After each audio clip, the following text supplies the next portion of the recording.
Good morning, Rachel. Yes, it's hard to believe the 12-month anniversary of Russia's invasion of Ukraine is this Friday, and it will be a big week. Joe Biden is heading over to Poland tomorrow for the anniversary, and we're expecting that he will meet Volodymyr Zelensky at some point while he's there. Nothing is confirmed yet for security reasons, no doubt, but it will be a big week.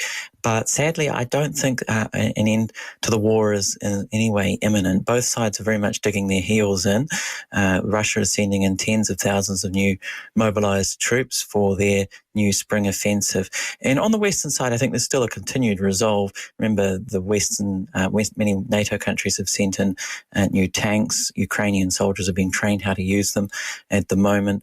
And yes, certainly when you look at the Munich Security Conference that was held over the weekend, there was a lot of resolve to continue supporting Ukraine. I think, though, that goes for this year. I think Ukraine has probably got the year to show results. But if by the end of the year we're still in this sort of stalemate position, then I think NATO countries will be telling Ukraine that perhaps time is up and the time is right to go for a negotiated solution. Remember, it's US election year next year, 2024, and that always focuses minds. Does indeed. Let's talk about the Turkey-Syria earthquake because, gosh, the number of dead there now, 45,000. Phenomenal figure, just horrific. There is an election coming in Turkey too shortly, Jeffrey. How will the earthquake influence that result, do you think? It's just shocking, isn't it, that death toll just keeps going up and up, and I think is still a huge underestimate of the number of deaths. So it's one of the worst natural disasters this century globally. And, we've got elections slated in Turkey to be held by June, presidential elections, and Recep Tayyip Erdogan is under a lot of pressure. He's been president there for 20 years now in Turkey and has become very much a strong man in Turkey. And he's under a lot of pressure, as I said. His Justice and Development Party, the AK party, has its stronghold down in the southeastern part of Turkey, where this earthquake has really hit hard, and more than 1 in 10 buildings have been destroyed in that part of the country. And there's a lot of anger towards his government that the buildings did crumble in the way that they did, because that's really what's led to the loss of life. And there was a general amnesty issued in 2018 for a whole lot of unsafe buildings, despite there's been a lot of money poured into earthquake taxes and so forth. And all of this was introduced after another bad earthquake back in 1999. But I think a lot of Turkish citizens now will be thinking, what do we have to show for it? And, Erdogan may be out of a job in the elections, which are, as I said, are scheduled to be held no later than June. And it will be interesting to see what Erdogan does, because like a lot of strongmen, he's got very used to power. And I think there will be a temptation on his part probably to try and delay the elections. And, we just got to watch the space, but it could be a very unstable year in Turkey, not just in terms of the land shaking. I'm Rachel Martin, and this is Up First Sunday. I'm going to bring in my friend and colleague, Frank Langfitt. He's NPR's London correspondent, and Frank has been reporting on the war in Ukraine since Russia invaded almost a year ago. He's in Kyiv and joins us now. Frank, thanks for being here. Hey, Rachel, great to be here. So we just heard from a woman NPR's translator in Ukraine and producer, Hanna Polomarenko. Yeah. She told us that, most of her friends, and she never imagined that the war would still be going on a year later. I mean, I remember hearing this from people too. I was in Kyiv reporting just a few weeks before the war began, and I heard the same thing. There was this low level of anxiety about the possibility, but still so many people thought that the West was overhyping the threat. And as convinced as the U.S. was about a Russian invasion, and they were convinced, even the Pentagon said the war wasn't going to last long. Indeed, Rachel, the Pentagon thought there would be a massive invasion. And a lot of the early analysis was that the Russians would pretty much overrun the Ukrainians in a matter of days. So the Russian military is really an overmatch for the Ukrainians. Ukraine's military is badly outgunned, and it's likely that the Russians will take control of Kiev, though not without a fight. I saw Zelensky actually in Kherson well before the invasion, and he was more or less denying it at the time. So I'm not entirely sure exactly how well the Ukrainian government understood exactly what was going to happen, but it came as a shock to a ton of people that morning. And I even had trouble convincing some of the people I was with, even as the bombs came in, that they were facing a full-scale invasion here in Ukraine. So, Frank, when Russia finally did invade, right, February 24th of last year, what were the official assessments from Ukrainian leaders? Well, I don't think they weren't really ready for the invasion of the North and coming in from the South. And I think it was very dire. You know, I talked to a guy named Alexei Arestovich. He was a former advisor to the office of the Ukrainian president, and he was with Zelensky in these days at the beginning of the war. And he described to me how intimidating it was, how frightening it was to see the Russian columns coming out of the north. This is what he said. It was a huge number of Russian forces. It's about maybe 20 or 25 times more Russians than our defenders. We completely understand it's impossible to defend Kyiv. And of course, as everybody knows, you know, Zelensky famously refused to leave. And Arestovich told me that after that, they just started handing out machine guns. And I think first 5 days, we will die. All in this building, we will die.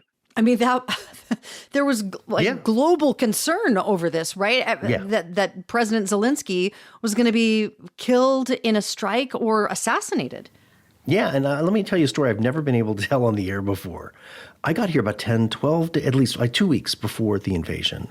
And one of the first nights I met a very well-placed retired diplomat from a NATO country who told me over wine, Rachel, the Russians are coming. They're coming for Kyiv. They're going to get him, and they have a long list of people they're going to kill and detain, and they're going to set up detention camps.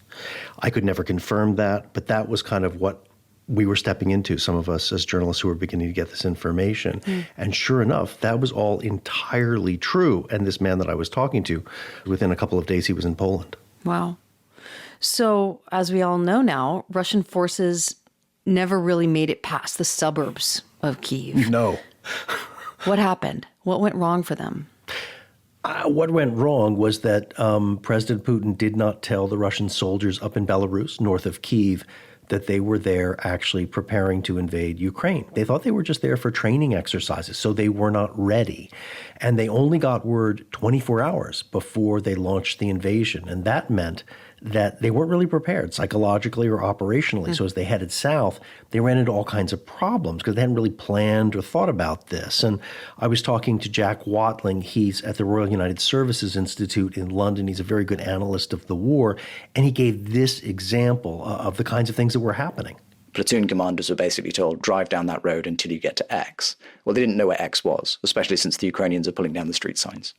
And so we saw instances of Russian troops getting into the center of a town, not knowing where they were, getting out, trying to chat with the locals to work that out, not having their weapons loaded, and then being hit with artillery.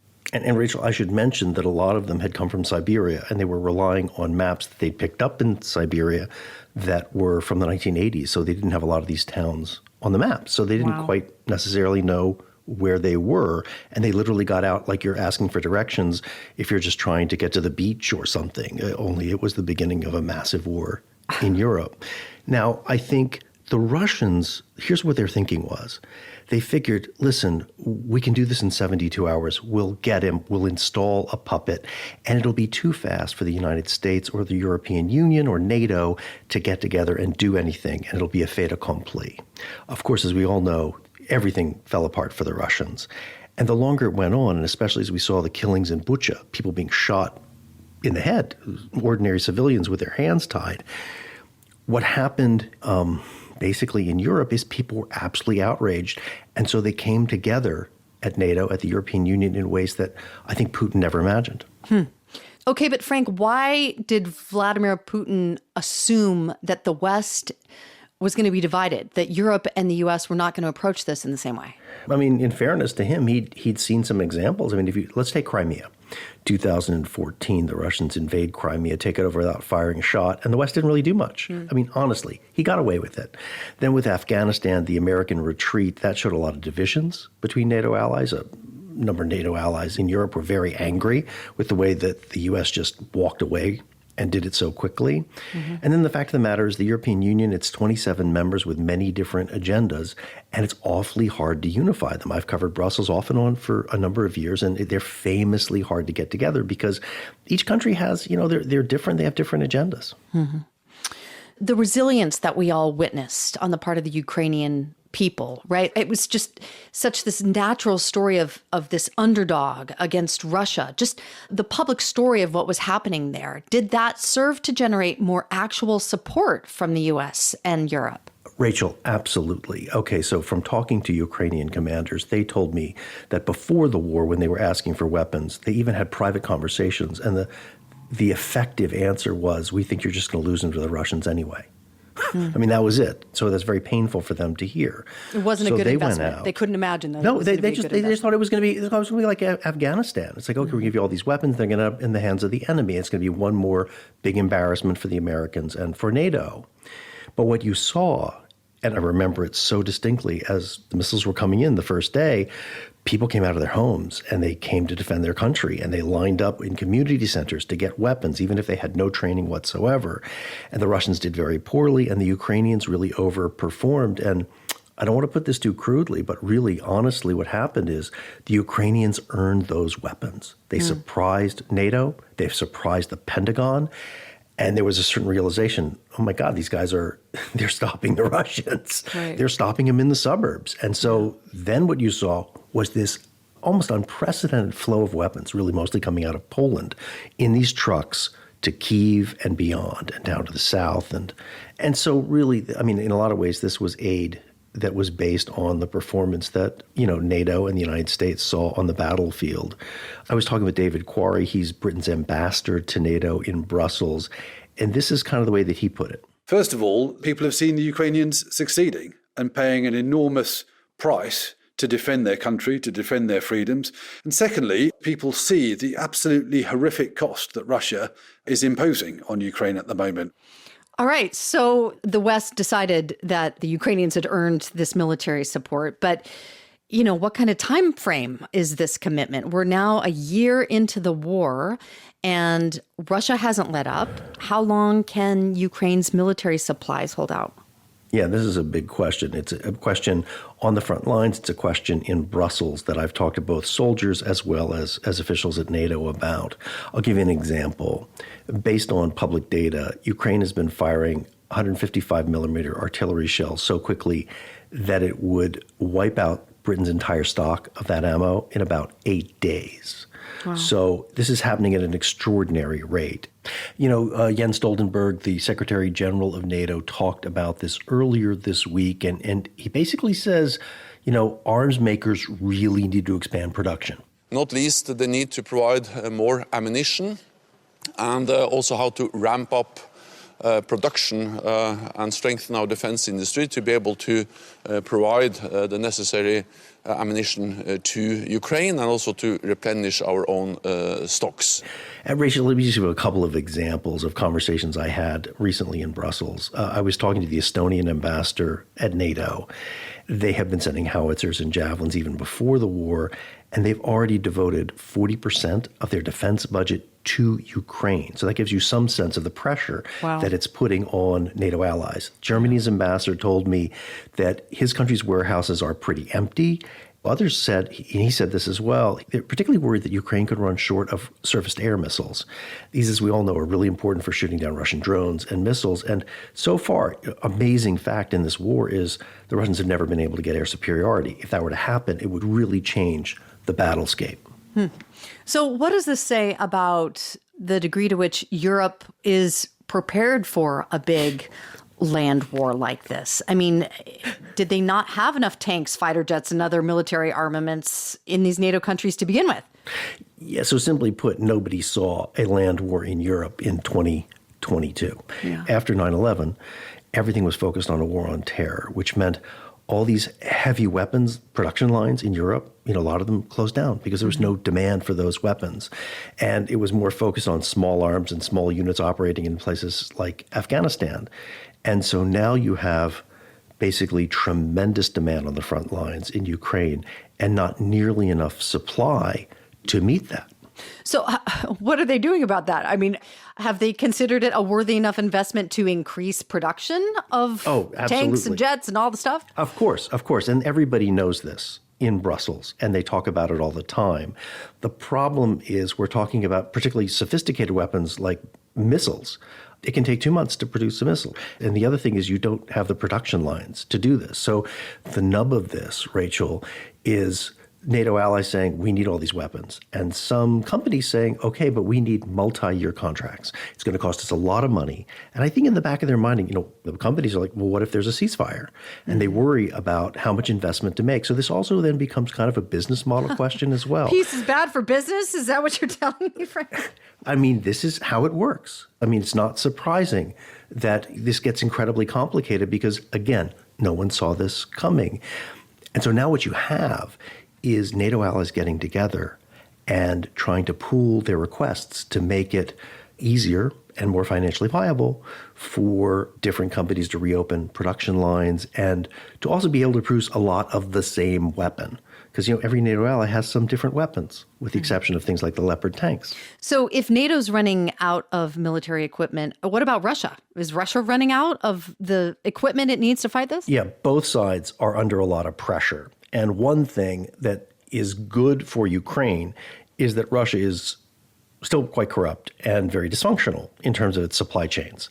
And one of the fears from the Ukrainian perspective and the NATO perspective is if the Russians get this organized, they'll actually be able to really put a lot of weapons in the field. But yes, both sides are under stress. One of the problems, though, is that there are a lot more Russians than are Ukrainians.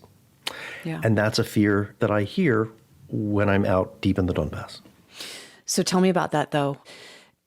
This is where the front line is. You were near there having conversations with the soldiers who are out there doing the fighting now. What are you hearing from them just about their resources, where their heads and hearts are at?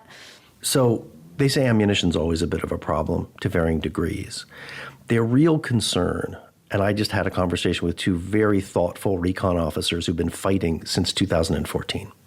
When Russia was backing the separatists and sending troops into the Donbass. And they are very concerned that Russia simply has too many people. Just to underscore that, the fear of people is they can just keep sending more young people into the country to die. Yeah. Rachel, it is what they're doing. Yeah. I mean, it is really hard. The stories are they're horrific. I don't want to get off track here, but they told me that the Wagner Group, which, as we know, works with Russian prisoners. They will send the prisoners towards the Ukrainian trenches and towards where they think Ukrainian positions are so that the Ukrainians will shoot them so that the very professional Wagner people in the back will now know where to fire. I mean, that's what's happening. The big concern that the recon officers that I talked to had is the Russian numbers are just simply so large. And so on the Ukrainian side, what's happening there is they're conscripting a lot of soldiers. I've met some of these soldiers. I've been to training sessions, and a lot of them, they don't have much experience. Mm-hmm. They were working as builders, IT people sometimes, things like that. Yeah. They looked very frightened to me. And talking to these recon officers, they said that when they work with some of them, like when they get, assigned to their team, they actually won't even fire their weapons. And so they say the big problem from their perspective is that the people who were highly motivated to fight the Russians came in the first 2 months of the war. Yeah. And now they're bringing in more and more of these soldiers. And the question is, how do you hold off this mass of Russians, without high numbers of really motivated soldiers? And I think that's a very legitimate question. And they were really worried. Frank Langfitt, he's NPR's London correspondent, and he has spent many months in this past year covering the war in Ukraine, from Ukraine. Frank, thank you so much for your perspective as we mark 1 year of this war. So obviously at this moment, this grim anniversary, there's a lot of attention on the war in Ukraine. But the truth is, attention wanes. Before she finished her conversation with NPR translator Hanna Palomarenko, my colleague Leila Fadel asked Hanna whether she was worried the world might begin to turn its attention elsewhere. That's the thing that I think my biggest fear. It's that one day everyone will get used to it, because it's not normal. I mean, it's something you shouldn't or you mustn't get used to, the war itself, wherever it is, in Ukraine or somewhere else. Are you used to the war? Is the war part of your life normal now? Yeah, I'm afraid, yeah. When there is an air raid siren, I don't think, oh my God, a missile can strike my flat. I think, oh my God, the supermarket will be closed and I won't be able to, to get my food shopping, or the post office will be closed. Yeah. And sometimes when you think about it, you think, oh my God, we are used to it now. And it's not normal. I mean, it's the thing you mustn't be used to. Do you see a day where you're not reporting on people being resilient, overcoming the sorrow, fighting, resisting? Do you see an end to this? I mean, I hope, yeah.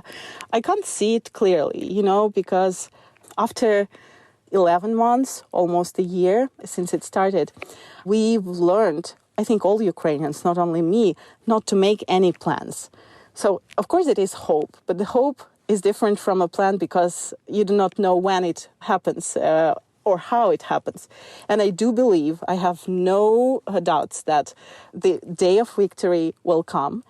Like, I imagine it as a fact, but I don't see any details of what season it will be. Like, will it be hot outside or will it be winter? Where I will be at the moment when Ukraine declares, or I don't know. Well, I know that this day will come, but I try not to give myself any details for this dream.